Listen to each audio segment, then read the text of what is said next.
Well, hello everyone. Welcome back to Characters Productions. My name's Carrie, and we're going to board the crazy train and see what happened today in the West trial, day 14. Pretty interesting stuff going on. They had the adoptive children and also the biological brother. They brought up Ashley Penland. She testified via Zoom, and she currently lives in Arizona, but previously lived in Cal City in 2020 and 2021.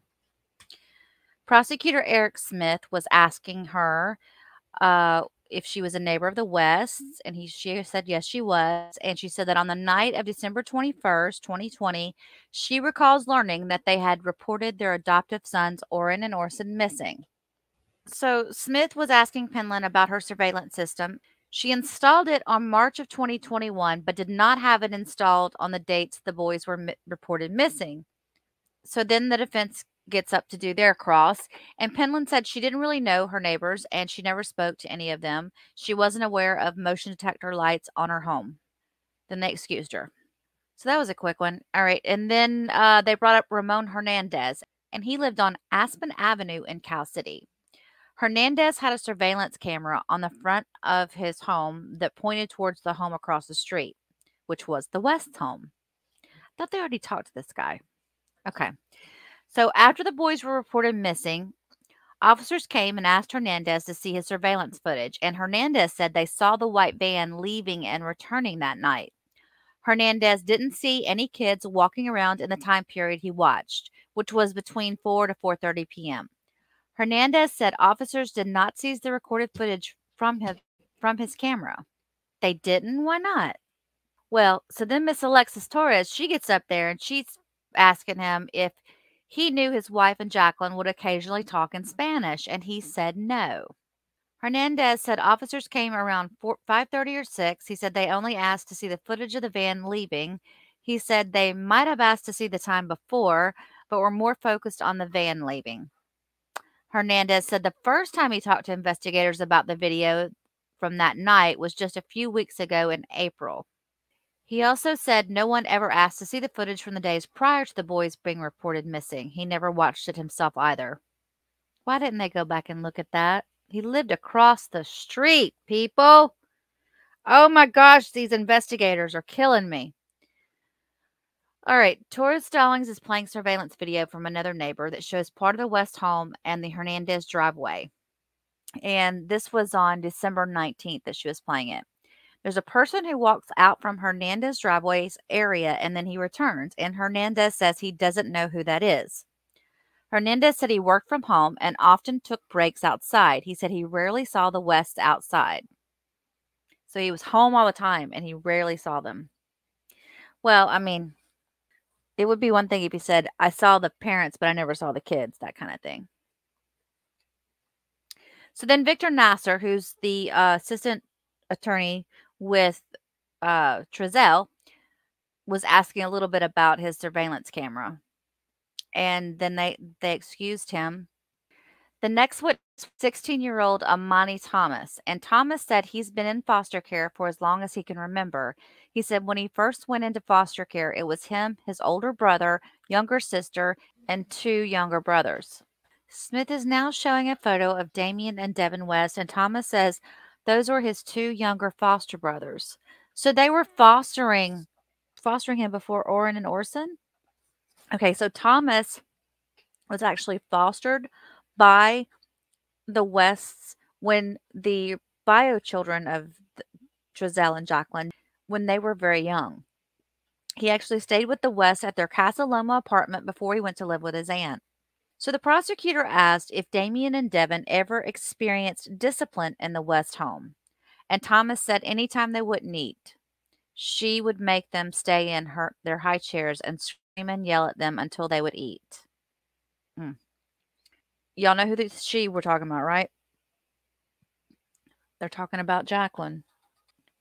Thomas said she would hold them around their neck and put her legs around them so they couldn't move.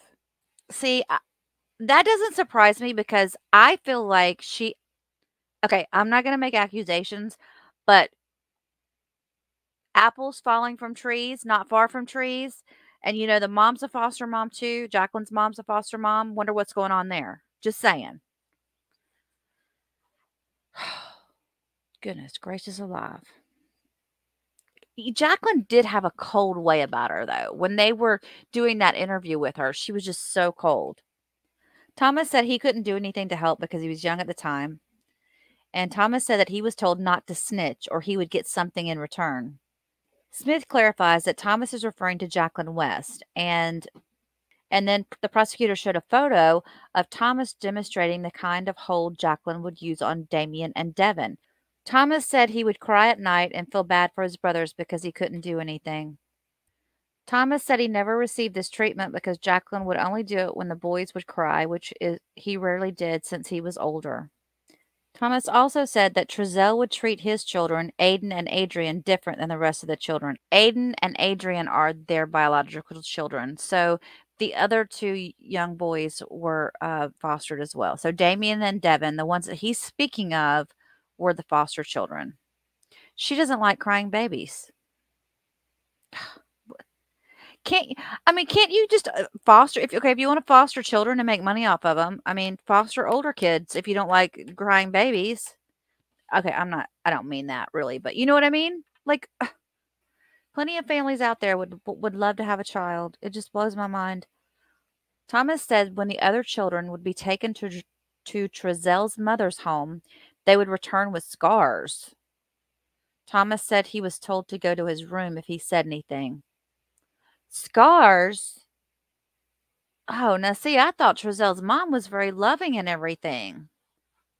Oh my goodness. I thought she bonded with the kids better than anybody in the whole group. Thomas said when he went to go live with his aunt in Los Angeles, he was worried for his brothers. He said they came to live with his aunt for a short time, but were returned to the West when his aunt went back to school. And he said it's been a long time since he saw his brothers. And then Torres Stallings got up and crossed. And Thomas had said that he was in another foster home when he was contacted by law enforcement in 2021.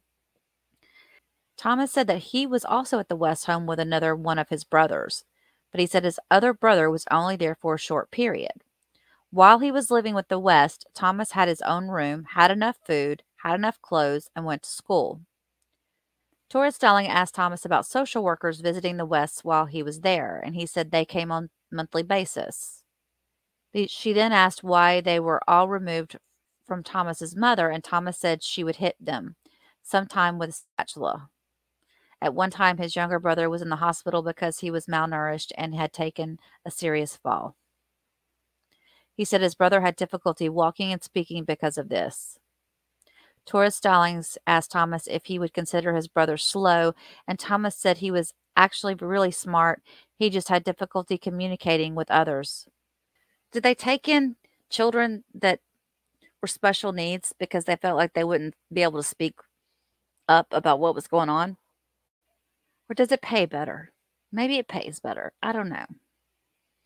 Torres Stallings asked Thomas if he was friends with Wanda West on Facebook, and Thomas said he was cool with her. She said previously Thomas described the discipline as a scissor hold, choke hold. Thomas said her arms would hold them from the top and her legs would hold down their legs. Thomas said she would do this and scream at them. He said she would do this for about an hour until they stopped crying. Good gracious. And then apparently Torres Stallings went so far as to demonstrate the hold using a towel, which I don't know where she's going with that because that doesn't sound like something she would do. Thomas said that he told law enforcement this happened multiple times, and according to the police report, officers wrote down 40 times. Thomas said he'd never told law enforcement a specific number. I'm going to have a chat with him later, Thomas said, referring to the officer who authored the report. Thomas said while he was at a group home, he heard from friends of his that his brothers were in the Jameson Center. He said he went to find his brothers, but by the time he got there, they were gone again. And apparently, Torres Salim got him to say that, through his questioning, that a lot of things that the officer's report stated were incorrect with what he told them. Thomas said while he was living with the West, the social worker didn't talk to him. He said when he went to live with his aunt, he told her. The first time he showed law enforcement about the holds that Jacqueline would do on the kids was in April of 2021. So then Nasser for Trezell got up and was asking him about being at the Casa Loma apartments. Thomas said his younger brothers would start calling Jacqueline mom, and it would make him so mad. He said he would tell them that wasn't their mom. Okay, so Nasser asked Thomas if he thought his brothers understood what was happening with the foster system. Thomas said when the social worker came, there was little contact. She would mainly ask him if he wanted anything, like for Christmas, etc. Yeah, it sounds like well, we know that there's a problem there anyway.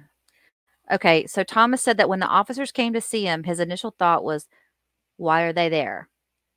He said he still didn't trust social workers, so he didn't tell them. He said in his experience, social workers would promise him things and not follow through.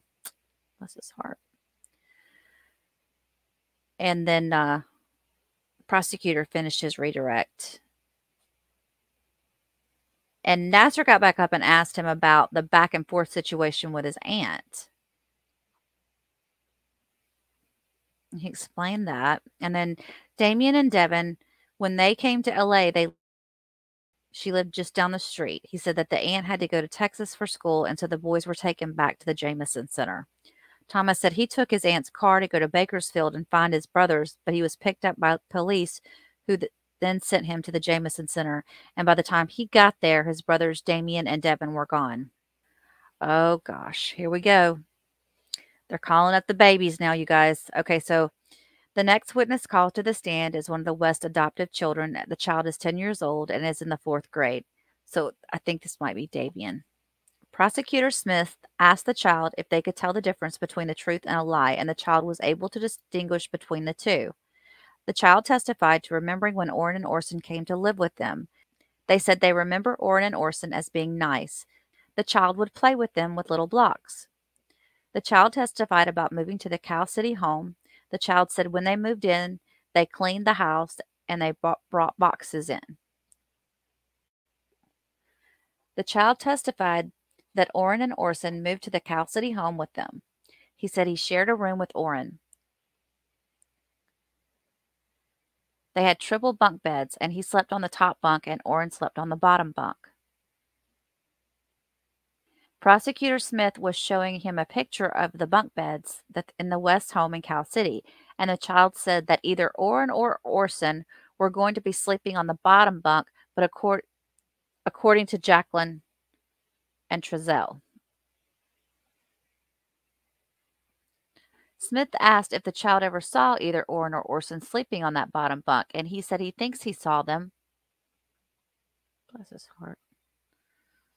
Smith asked the child about the previous times he testified about the bottom bunk, and the child remembers previously testifying and saying it was because his parents told him the bottom bunk was for Orrin. Okay. The child is sure when he says he remembers seeing his brother sleeping in the middle bunk. He is less sure when it comes to remembering if he saw Orrin or Orson in the bottom bunk. I think so, he testified. Smith showed a photo of the family, including Wanda West, and the child was able to pick out Wanda from the photo. I think this might be the one that's bonding with Wanda, because I know one of the other foster kids was really bonding with him a lot, apparently. The prosecutor asked about when the West took the boys to Wanda's house in December, and the child couldn't remember if Orrin or Orson were in the van with them. Smith asked the child if he remembered when officers came to Wanda's house, and he said he does.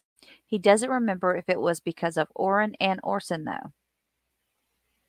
Prosecutor Smith began playing the recording of the interview law enforcement conducted with the child the night the boys were reported missing. In the recording, the officer asked the child if he can give an example of doing something right, and he says, telling the truth. The officer asked the child if he can give an example of doing something wrong, and the child says, you don't tell the truth. The officers asked if the child knows it's wrong to hurt someone. Yes. The officer asked if the child knows it's wrong to help someone hurt someone else, and the child said no. The officer asked the child who was in the car when they came to Wanda's house, and the child lists Trezell, Jacqueline, and the children except for Orrin and Orson. So he listed them one by one. Talking with Orrin, the child says in the recording he went to Jacqueline's mom's house and then he went somewhere else. Okay, so he's talking about Orrin. The child said that Orrin went to Jacqueline's mom's house and then he went somewhere else. He says he doesn't know where Orson went. I mean, these poor children, it was like a rotating, what do they call it? Sliding doors, rotating doors in and out of these different homes. So then Smith started asking him a little bit about the interview. And the little boy was 8 years old at the time of the interview. In the video, the child said that the last time he saw Orrin or Orson was at the apartment. Smith pulls up the photo of the Casa Loma apartments and asked the child if this was the apartment he was referring to, and the child said yes. The child said it was either Trezell, Jacqueline, Aiden, and Adrian who told him that Orrin went to live with Jacqueline's mom. The child says he didn't ask Trezell or Jacqueline about where Orson went. Smith then finished, and Tora Stallings got up to cross-examine him. And she was asking the child simple questions like how he got to court today, if he ate breakfast and lunch, who came with him today. She asked him how many times the child has met the prosecutor, and he said maybe 4 times. Then she asked the child about taking the oath before taking the stand. Tora Stallings asked about the children being brought to the courtroom previously. He was brought here with his brothers previously to see the courtroom and test out the microphone. And Tora Stallings asked the child if he'd seen that interview before, and he said that they were supposed to, but then didn't. Then she asked him if anyone told him to call the defendants by their name, and he said no. She asked the child if he remembers previously calling them mom and dad during other hearings, and he said yes. Oh, so okay. Interesting. She asked him when he began calling them by their names instead of mom and dad. When she asked him who his mom and dad are, the child pointed out Jacqueline and Trezell. The child said his favorite memory with his mom is when they went to the high desert. He said that was because they were going somewhere else. He said his favorite memory of his dad is when he would make bread because it was good. The child said Trezell made the bunk beds they slept in. Then Tora Stallings shows the child a picture of the bunk beds, and the child said it wasn't his room, and he knows because Aiden and Adrian had more things than him. Then Tora Stallings asked him about Christmas, and the child said that all the kids helped them with putting up stockings, including Orrin and Orson. He said Orrin and Orson also helped decorate the Christmas tree. So then she's asking the child about using the term high desert, and he said he started using that term after he was taken from the West and placed in a new home. The child says this was before being placed in their current house. In the current house, they are with other kids. The child said these kids aren't always nice to him. He said sometimes these kids hit him. Bless his heart. The child said when they went to the high desert, Orrin and Orson were with them. He said then they went to live with Jacqueline's mom. They went to live with Jacqueline's mom. Then Timothy Hennessy, Trezell's attorney, got up and was cross-examining him. And he was asking him about the bunk beds. And he said when the beds were first being built, Trezell hadn't finished putting the railings on the bed, so the boys slept on the floor. But the child didn't remember sleeping on the floor. That was it. Hennessy, he's like, I don't even know. I mean, he could call in on this one. He could do his job on Zoom, okay? I don't know what he's bringing to the table, really. Wow. Now they brought up the other little one. And he is 8 years old, and he was the other adopted child in the house. He's in the 3rd grade. The child understands the difference between a truth and a lie. He says his favorite subject in school is math. He also likes reading in recess.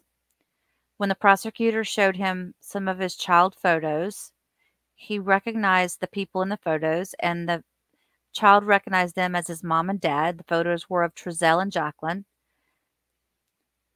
Then they showed him the pictures of the Casa Loma apartment. The child said he lived there with his mom, dad, and brothers, including Orrin and Orson. He said he remembers when Orrin and Orson came to live with them. They would play Jenga. And he remembers sharing a bedroom with Devin and Orrin. He said Orrin stayed in another bedroom.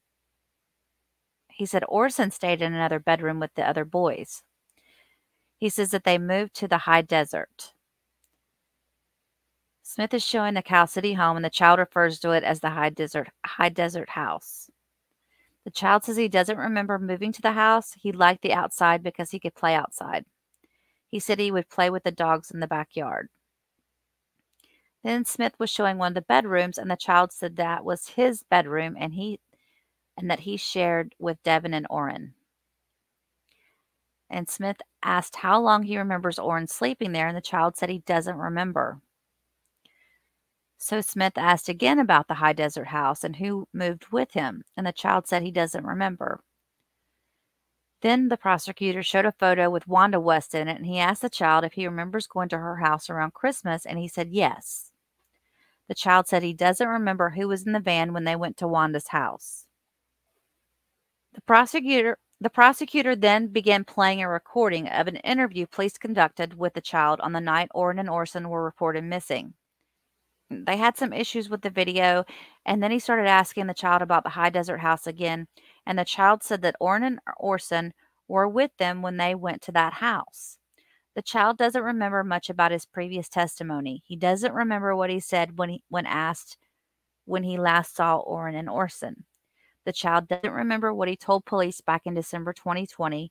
All he remembers is that he tried his best to tell the truth. Bless his heart. Oh. They finally got the video up and running, and they were watching the interview. And then in the video, the officer asked the child what happens if he does something bad at home, and the child says he misses out on good stuff. And the child understood that it was wrong to hurt someone.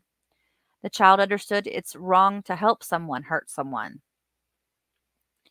When asked who he lives with, the child says mom and dad and his brothers and his dogs. When listing his brothers' names, he did not say Orrin or Orson. When asked who was in the van when they came to their grandma's house, the child said Orrin and Orson were not in the van. In the recording, the child said Orrin and Orson came to the Cal City home with them, and then they left. And then so then when the video was over, the prosecutor asked the child if he remembers the interview, and the child said yes, he did. And the prosecutor asked the child what he told officers back in the interview. The child can't remember. But when Smith asked him if he told the truth, the child says yes. So when Prosecutor Smith finished, Tora Stalling, Jacqueline's attorney, got back up, and she was asking the child simple questions like what he ate for breakfast, for lunch, how he got there that day, same as she did with the other one. And then she asked the child to tell her something good about his mom, and the child paused for a while before saying he couldn't remember. That was a fail, Tora Stallings. She got a fail on that one. Tora Stallings began listing things like cooking and reading, and the child remembered this. The child said his dad, Trezell, played with him. Tora Stallings asked if the boy remembered living in the Cal City home, and he said he lived there for a long time. He said Orrin and Orson lived there for a long time. The child remembered Orrin and Orson having dinner with them in the kitchen. Torres Stalling asked the child if he understood what moving is, and he said, when you move to a different place. And the child said Orrin didn't do anything when they were moving because he was too small. He said Orson did his bed just like the other boys. The child said it had been a long time since he saw or talked to his parents. He said he saw his grandmother Wanda yesterday. Oh gosh, that's horrible. Now see, that's shady. That's some shady shit right there, y'all. Wanda went and saw him yesterday. So is she reminding them of things that they'll say on the stand? Y'all know where I'm going with this. Hopefully they were taping that interview. Sorry. So he saw Maria, Jacqueline's mom, a short time ago, and the child was then excused. Now they're going to bring up the West's 9-year-old biological son. He's in the 3rd grade. The child was able to distinguish between a truth and a lie. He pointed out Trezell and Jacqueline as his mom and dad. He said he doesn't remember living with them. He doesn't remember their Bakersfield apartment. The child could not recognize the Bakersfield apartment. He did recognize the Cal City home. The prosecutor asked the child who moved to Cal City with him. He said his mom, dad, and he listed his brothers except for Orrin and Orson. The child said he slept in the middle bunk at the Cal City home, and the prosecutor asked if he remembered Orrin. He said no. And then Smith asked if it would help him to see a picture, and the boy said yes. So when he showed him the picture, the boy didn't recognize the boys from the photo Smith showed him. Smith is now playing the recorded interview between the boy and the police that night. And in the recording, the child has a hard time answering the officer's questions. When asked what happens if he does something wrong at home, he says he won't get sweets. The child said in the recording his parents taught him it was wrong to hit someone. He also said in the recording that when they were brought to Bakersfield, his mom and dad were in the car as well as his brothers. When listing his brothers, he did not name Orrin or Orson. The child said in the recording that Orrin and Orson didn't move to the Cal City home with them. And he also said that Orrin and Orson went back home because they cried. Smith asked the child if he remembers talking to the police officer now after seeing the recording, and he said no. So then Smith concluded, and Torres Stallings, Jacqueline's attorney, got up and asked the child the same simple questions she's asked the other children. She asked him if he knows what a mistake is. And then she was asking him about his favorite subject, writing, and she asked what he likes to write, and he said he likes stories. And he said every memory is his favorite memory of his mom and dad. So then Torres Stallings shows him a photo of the family eating pizza at the park. The child doesn't remember this. Torres Stallings asks if it's easy to forget things you do a lot. He says yes. So I guess when she asked if Orrin and Orson came to the park with them, he agreed that they were there. And that's it. So I guess they're not done. So they'll bring that little booger back up tomorrow. And I guess then we'll have the other biological child as well tomorrow. So, wow, guys. But, I don't know, though. It's so difficult when you're dealing with children as a juror. What do you think they're thinking? Because although they have some conflicting answers, I feel like you have to lean towards their answers at when everything was going on back then, back when at the recorded interviews, because that was when things were more current to them. So as a child, that would be the memory that I would kind of lean towards that. And the one constant was that they were not, well, except for one, they weren't there. The boys weren't there. Orrin and Orson weren't there. So I think it's very damning for the defense, and I think that that's good stuff. But I still think that I don't know. I'm scared to see what the defense is going to come up with. I'm scared to see who Torres Stallings is going to call a stand, to be honest. She's going to bring up people that are going to pull stuff out about bad, not bad things, but like mistakes that the detectives or, they could have overlooked or something. I don't know. Anyway, enough of my babbling. You guys have a great evening. Sorry that I'm getting to this late tonight. I'm going to try to get it uploaded before the end of the night. And if you're watching this in the morning, good morning. Enjoy your coffee or tea. And have a blessed afternoon. It's supposed to be a beautiful day outside. God bless. Talk to you soon.